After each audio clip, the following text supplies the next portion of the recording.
Magandang araw po. Kumusta na po kayo? At sana po nasa mabuting kalagayan po kayo.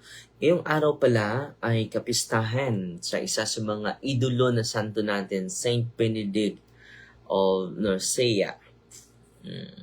Pero mag-highlight lang tayo sa ilang punto and then isi-share ko po sa inyo. Yung isang pasyente natin energumen natin not pasyente but energumen from Norway po. Isang Pinay from Norway na marami siyang iniindang karamdaman na walang finding sa doktor at merong gagapang sa buong katawan niya. Ma-feel talaga niya yung paggapang at nahihirapan siya sa pagkatulog. At nung ini-exercise natin, simple lang tayo prayer of deliverance. Marami siyang mga negatibong isipan, mga kapatid. At meron din siyang traumatic experience. So, this Sunday, bibigyan natin siya ng processing, mga kapatid, para makakatulong sa pag-process sa kanyang imagination. Grabe yung kanyang reaction sa prayer. But before that, mga kapatid, pag-usapan muna natin ang magandang buhay sa ating santo ngayon na very influential po sa buhay ng lahat ng mga exorcists sa buong mundo.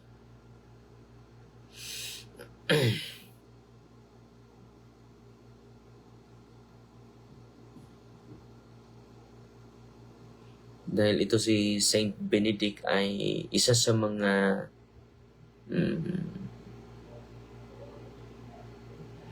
just imagine siya po yung naka-inspire sa mga exorcists sa buong mundo, pero si Saint Benedict of Nursia is a monk, an ordinary monk. He is not a priest. There is no reliable evidence that he was ever ordained to the priesthood. So yung mga idol sa mga exorcists ay hindi hindi because of his holiness, mga kapatid, at monghi siya. The earliest and most authoritative account of his life written by Pope Gregory I in the Dialogues, Book 2, consistently refers to Saint Benedict as monk and a founder of monasteries and an abbot, but never as a priest. Ito yung irony, mga kapatid, no? Why was he so influential if he was not a priest? Saint Benedict's vocation was to live a life of prayer and contemplation. So, siya? Laigo lang. Established monasteries centered on the gospel. So, ang ganda ng buhay niya. So, yung buhay niya ay nakasentro sa Ebanghelyo. Guide monks as an abbot, spiritual father, write the Rule of Saint Benedict, which became the foundation of Western monasticism. So, ito yung pag-usapan natin, ang buhay ni Saint Benedict, mga kapatid, sa yung santo sa araw na ito. So, ipopost ko din yung ilan, hindi ko ma-post lahat, yung ilang mga sayings niya na maka-inspire sa akin bilang pare, maka-inspire sa inyo bilang tagasunod sa ating Panginoong Jesucristo. So, 500 century po ito. 5th century po ito. 500 years after the death of Jesus, AD. So, ito yung buhay niya, mga kapatid. Sa 480 yung pagkasilang niya. Saint Benedict was born around 480 AD in Nursia, modern Nursia, Italy. At nakapunta na din tayo sa kanyang monasteryo kung saan siya inilibing. Ang ganda doon. Kasama niya yung kanyang kapatid si Saint Scholastica. into a distinguished Roman Christian family that lived during one of the most turbulent periods in European history. So naisilang siya sa hindi talaga ordinaryo katulad din sa panahon natin ngayon. No? Grabe yung grabe yung yung turbulent yung mga political issues katulad din sa panahon natin ngayon. Only a few years before his birth, the Western Roman Empire collapsed AD 476 when the last emperor Romulus Augustulus was disposed. Italy was marked by political instability, warfare, moral decline, and the weakening of traditional Roman institutions. His parents sent him to Rome to study literature and law, hoping he would have a successful public career. So yan po, no, nag-study siya doon sa Roma, kaya nga magaling siyang magsulat. While studying in Rome, Saint Benedict became deeply disturbed by the moral corruption surrounding him. So disturbed po siya, mga kapatid. According to Saint Gregory the Great, seeing many students falling headlong into vice, he withdrew the foot which he had, as it were, set upon the threshold of the world. Rather pursuing worldly success, Benedict sought a life entirely dedicated to God. Nalakita niya, grabe na yung bisyo sa mundo. So, he forgot el monde. No? So, the hermit of Subiaco.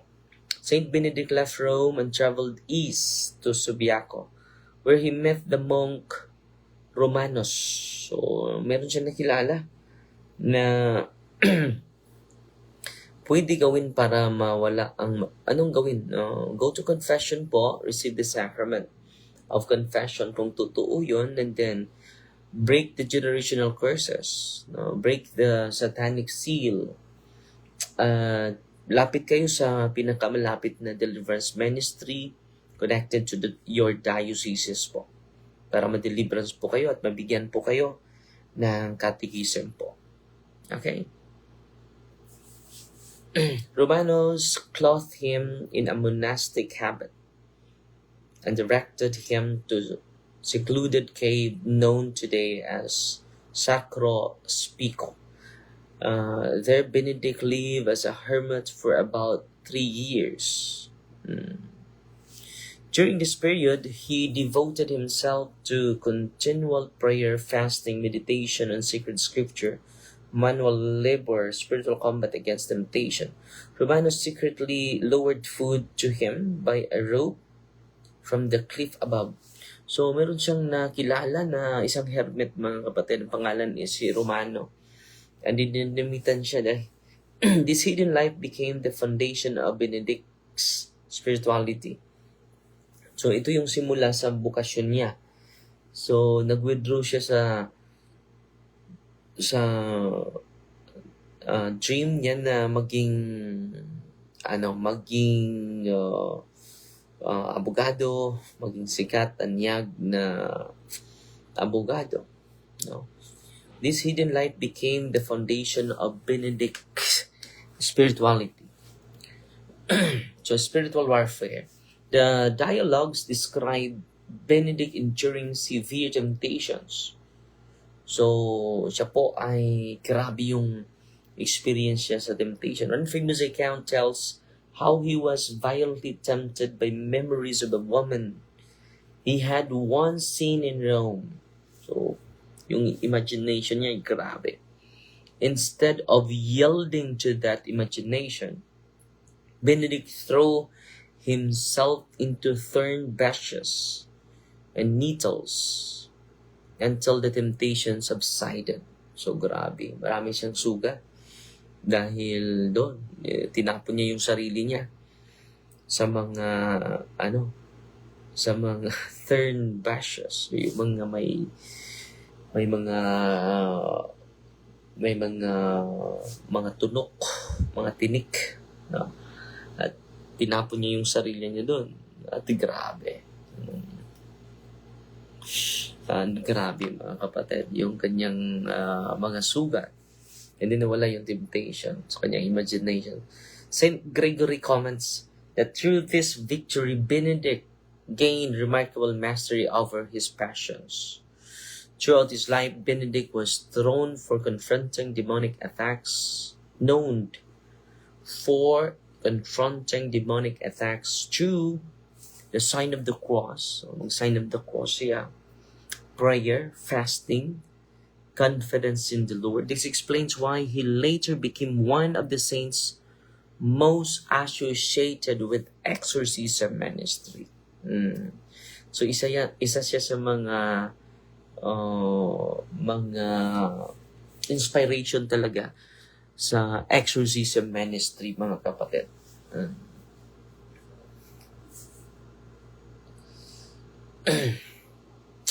So isa din sa mga known story or account attributed to his life, itong attempted poisoning. Because of his holiness, Benedict was asked to become abbot of a nearby monastery. Meron din mga monghe sa ibang lugar, and then gusto nila na maging leader siya sa kanila. However, the monks dislike his strict discipline. Pero itong mga lumapit sa kanya, na sila din yung gusto na maging leader siya, ay hindi nagustuhan. And dahil hindi siya nagustuhan, according to Saint Gregory, they attempted to poison him by placing poison in his wine. Grabe, no? Yung mga monghe na ito, ano ba klaseng monghe ito? Na puno ng anger.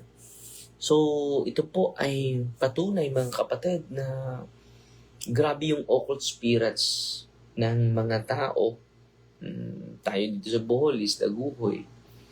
Ang dali natin magplano ng masama sa ating kapwa. Ito po ay patunay po nandun na sila sa monastery, sa loob ng monastery. Spiritually informed na po ito. Spiritually educated na po ito. Hindi katulad sa labas. No?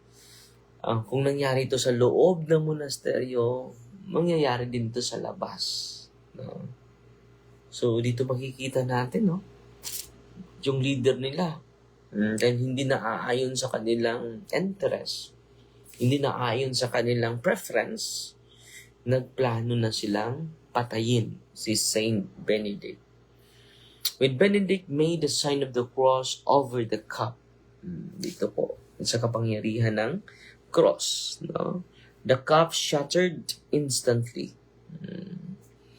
Recognizing that the monks rejected reform, Benedict peacefully departed.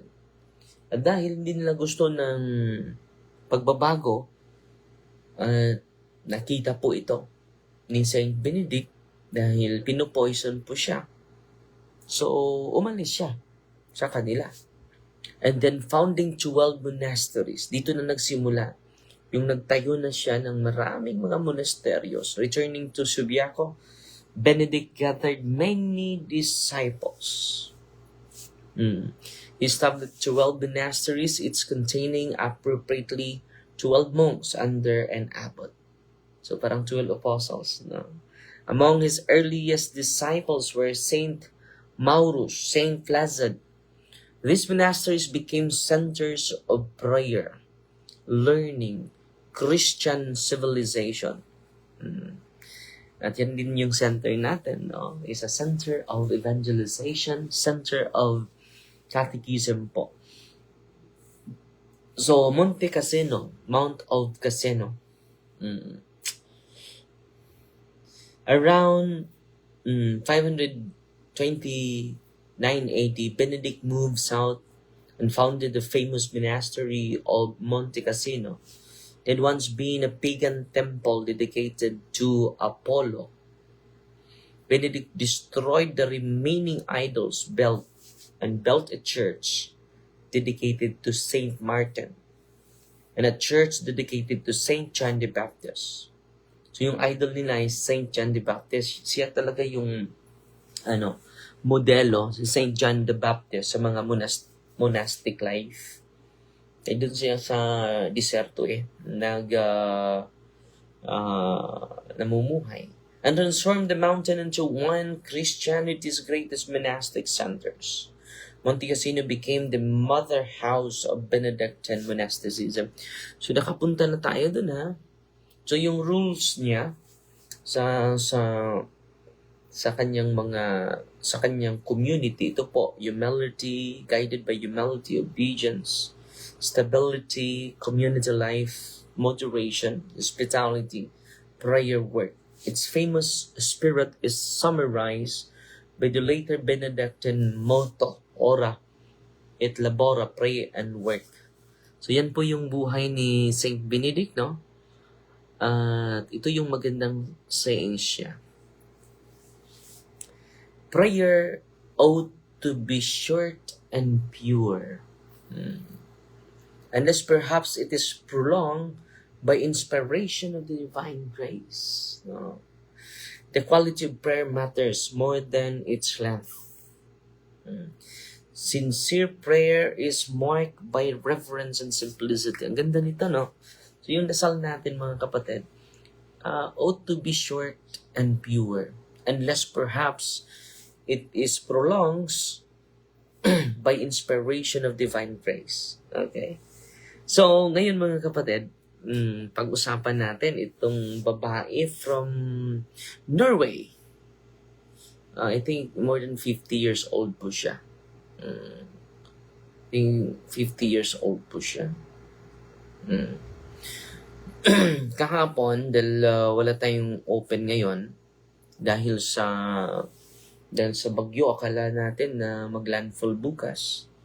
And then, ngayon ay very peaceful, no? Very peaceful po yung natin. So, ini-entertain ko siya at galing pa sila sa Norway, ang layo, no?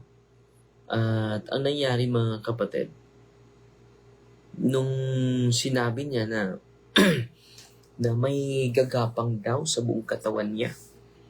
At for 8 years or 9 years, 8 or 9 years, wala siyang gaanong hindi makatulog ng maayos. At sabi ng mga tao na maka-attest sa kanya, parang wala siya sa isip niya. So, pumunta na sila sa maraming mga doktor, nakapunta na din sila sa maraming, sa albularyo po. At sa pinapunta nila, ito sikat sa Laguna. No? At nandyan pa rin hanggang sa ngayon, mga kapatid, yung kanyang. So, nung pinakinggan ko siya, grabe yung mga trauma niya. Grabe din yung mga unholy soul ties niya. So, bukas po ipaprocess natin siya. At dahil babalik na siya this coming July 18 sa Norway, so, ipaprocess natin siya online. No? And then, ibibigyan natin siya ng spiritual guidance and assignment na dapat gawin talaga niya. Dahil only the sacramentals of the church can help her. Dahil wala namang findings, wala namang diagnose sa doktor. Ano ba yung ibibigay na medisina at gamot sa doktor? Wala namang findings. At alam nyo, kahapon, ang pinipray natin sa kanya, dahil during daw sa deliverance sa team natin, nanginit yung likod niya. At tanong niya sa akin, Father, bakit mainit yung likod ko? Hindi naman ako nag-react dun sa team, Father. Oo, uminit lang talaga yung likod ko. And dahil babalik na siya sa Norway this July, so na-entertain ko siya ang alas 7 na sa gabi. Kagabi, alas 7 na sa gabi. 9:13 natin. At nung nakikinig ako sa kanyang storya, grabe pala yung negative emotion niya, yung passion niya, yung intellect niya. So, ito yung pinipare ko against the spirits that's enslaved emotions, passions. Kung meron bang mga dahil lumapit sila sa albularyo, pinipray ko po din yung occult spirits, dun siya nag-react. At sa spirit against the enslavement of the emotion, intellect, and imagination po. Dun siya grabing nag-react. No? At grabe yung pagsigaw niya, mga kapatid. At sabi ng kanyang kapatid, dahil doon yung kapatid niya na, kinabahan ako. And then, grabe yung pagsuka niya. Especially when I give her the holy and exorcised oil. No? Nakita nyo ba yung mga kapatid natin na grabe yung pagkalasing, sobra yung pag-inom ng alak, no? Grabe yung pagsuka, ganun. At hindi lang siya sumukan ang grabe, mga kapatid, sumigaw pa, no? At sabi niya, Father, iba talaga yung naramdaman ko dito sa throat ko. And then linagay ko po itong stola sa kanya, dito lang, nilagay ko lang. The power of the stole, mga kapatid. No? Nilagay ko lang dito. And then, hindi na ma-describe yung mukha niya. No, nagiba na yung mukha niya. And then, nung nalulunya yung holy and exorcised oil, maliit lang na holy and exorcised oil, pinainom natin. At dito siya nag-react sa Exorcism 3 against the occult spirits, especially divination and sorcery. Dito siya nag-react. No? Titingnan pa natin dahil first time pa natin siya na bigyan ng prayer. Ito po yung prayer. So, binibigay ko ito sa kanya at grabe yung reaction niya. No? At ina-advisean din natin siya dahil doble yung strategy natin. Kung lalapit dito, magpatingin din sa doktor. No? Pero galing na sila sa doktor after here, kailangan silang magpatingin din sa doktor dahil makatulong sa atin yung mga doktor.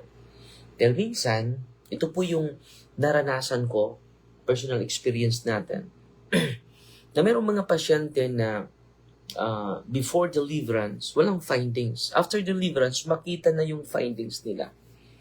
At dahil doon, makadiagnose na ng maayos ang doktor. At kung makadiagnose na ang doktor ng maayos, mabigyan ka na ng right dose. No? Right medication po. Okay? Pero, wag nang babalik sa mga occultista. Wag nang babalik sa mga mediums, yung sasapian ng mga espiritu, sasapian ng mga anghel, sasapian ng mga santo, sasapian ng mga Diyos, Ama, Anak, Espiritu Santo. Wag na pupunta doon. Dahil dodoble lang yung problema mo. Dodoble. It will give you a partial relief. It will give you a temporary relief. Pero mga kapatid, sisingilin ka ng kaaway natin sa occult spirits na nandun sa occult practitioners po. Delikado po yan.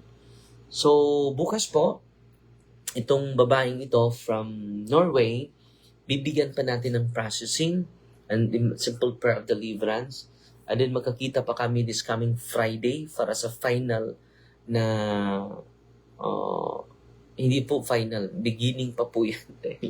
Ongoing pa po yung pagsama natin. Hindi po tayo magician.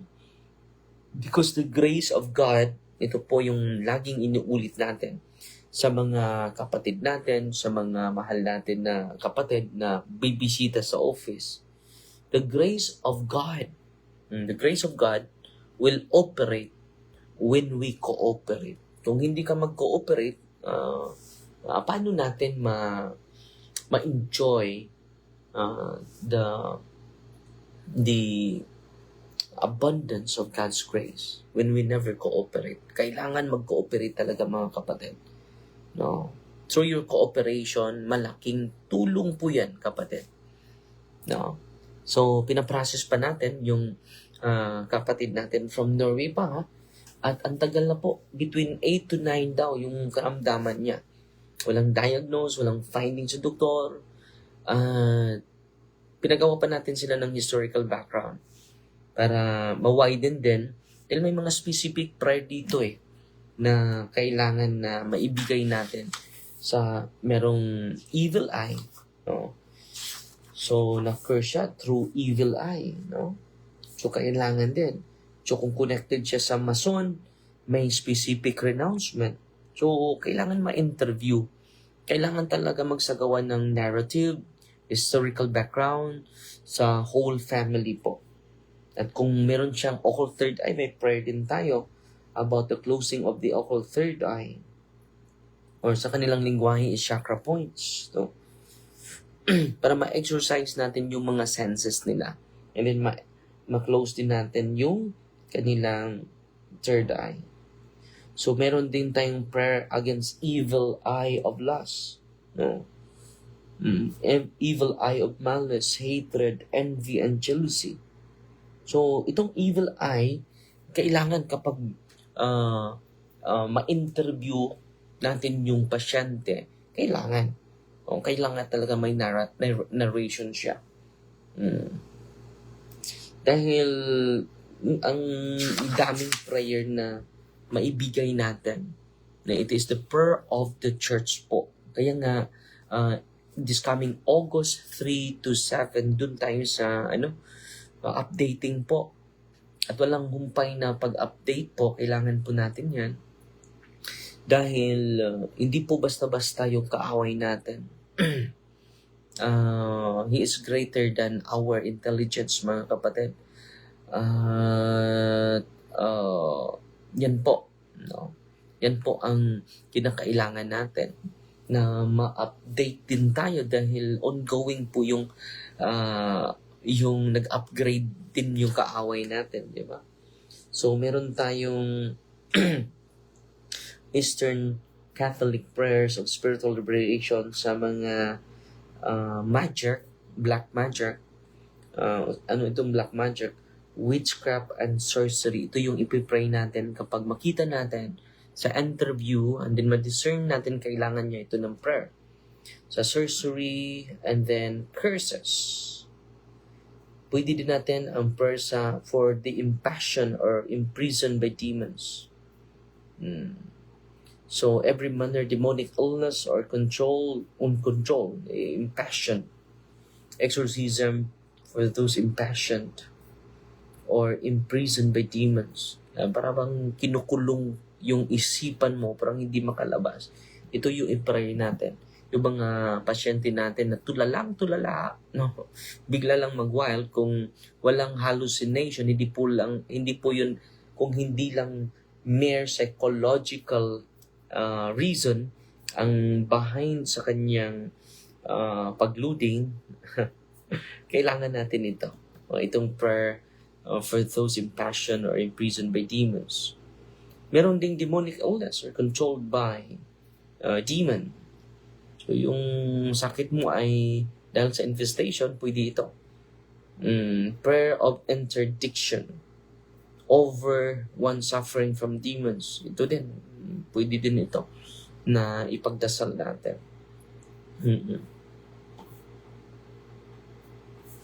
So, meron ding prayer power, any magic, and diabolic action. Sa Eastern Catholic prayers. Meron mga supplication na prayer. Blessing sa mga kahoy of all kinds of fruit trees and vines. During ito po kapag merong mga lugar na example itong punong ito may infestation, parang hindi po mamatay. Meron din, no? Blessing of animals and livestock, after they have been cleansed of unclean spirits. Yung mga scripture readings, no? Meron din. So, meron ding prayer against passions, torment. Ito po, sa mga imagination po. So, marami tayong prayer na makatulong po. So, kailangan talaga ng masusi na pag-examine and interview.